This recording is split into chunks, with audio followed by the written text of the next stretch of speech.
उत्तर प्रदेश का एक शांत और हरियाली भरा गांव नरौलीपुर था। छोटा सा गांव था। गांव में सबसे ज्यादा मशहूर थी दादी कौशल्या। सब उन्हें कौशल्या दादी कहते थे। दादी की उम्र कोई 80 के पार होगी, पर उनका जोश बच्चों से भी ज्यादा था। वो हर साल गर्मियों में आंवले का मुरब्बा बनाती थी। ऐसा स्वाद जो पूरे जिले में मशहूर था। चलो रे बच्चों, देखो मुरब्बा तैयार है, मीठा भी है, खट्टा भी। दादी, इसमें आप क्या डालती हो? ये इतना स्वादिष्ट कैसे होता है? बच्चा, इसमें बस प्यार डालती हूँ और थोड़ा सा मेरा राज। गांव के लोग दादी की पूजा करते थे। हर कोई कहता दादी के मुरब्बे में जादू है। लेकिन गांव के बुजुर्गों में कुछ ऐसे भी थे जो दबी जबान में कुछ और कहते थे। दादी कौशल्या पहले भी एक बार मरी थी, 30 साल पहले। क्या पगला गया है तू? छोड़ इन बातों को, लेकिन याद रखना, अमावस की रात मुरब्बा मत खाना कभी नहीं। अमावस्या की रात आ जाती है और दादी ने सब बच्चों को बुलाया। मुरब्बा तैयार है। राहुल, चिंटू, पिंकी सब आए। लेकिन उस रात मुरब्बे का स्वाद कुछ अजीब था। दादी, इसमें अजीब सी गंध आ रही है, जैसे कोई जलता हुआ मसाला हो। जो खाएगा वो मेरी तरह अमर हो जाएगा, जो ना खाएगा वो खुद मुरब्बा बन जाएगा। बच्चे डरते हैं, लेकिन अचानक दरवाजा अपने आप बंद हो जाता है। दादी धीरे धीरे अपना चेहरा उठाती है। चेहरा सड़ा हुआ, आंखें लाल।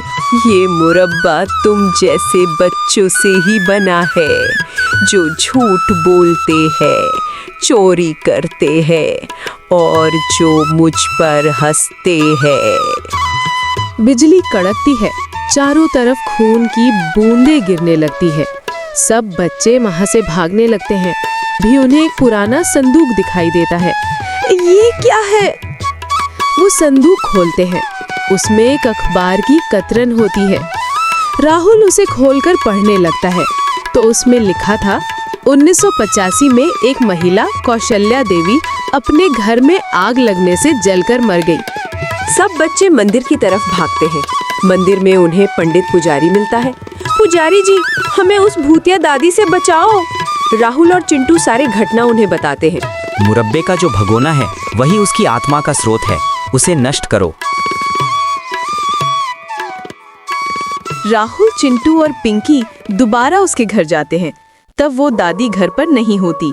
वो सब उसके मुरब्बे के भगोने को उठाकर गांव के तालाब में फेंक देते हैं। दादी की आत्मा चीखती है, नहीं, मेरे मुरब्बे को मत बहाओ, वो मेरी अमरता है, मेरी मिठास है। 6 महीने बाद गांव में फिर कोई मुरब्बा नहीं बनता। दादी की हवेली बंद कर दी जाती है। लेकिन एक दिन राहुल के दरवाजे पर एक कांच की शीशी आती है। उसमें हरा भरा मुरब्बा होता है और एक पर्ची। पर ध्यान नहीं देता और अपने स्कूल चला जाता है। कुछ दिनों बाद गांव में सर्दियों की शुरुआत हो चुकी थी। पेड़ों से पत्ते झड़ रहे थे और वातावरण में हल्की ठिठुरन फैल गई थी। स्कूल से लौटा तो उसकी माँ ने कहा, राहुल, दरवाजे पर कोई शीशी रख गया है, पता नहीं किसकी है। राहुल ने शीशी देखी, वही हरे भूरे मुरब्बे से भरी, और उस पर एक छोटा सा कागज, मेरी भूख अभी बाकी है, अगले अमावस से पहले 3 मुरब्बे बनने हैं। राहुल की रूह कांप गई। वो समझ गया कौशल्या दादी की आत्मा लौट आई है। गांव में अजीब सी घटनाएं। रात के 2 बजे गांव के कई लोगों ने हवेली के पास से एक अजीब सी मीठी गंध महसूस की, जैसे कोई आंवले का ताजा मुरब्बा पका रहा हो। राहुल की बेचैनी बढ़ रही थी। राहुल ने ठान लिया कि इस बार वो दादी को दोबारा नहीं आने देगा। उसने हवेली जाकर छानबीन शुरू की। उसे एक फटा हुआ बक्सा और अंदर कौशल्या दादी की असली डायरी मिली। उसने वो डायरी खोली और उसमें लिखा था, मुरब्बा सिर्फ स्वाद नहीं, ये साधना है।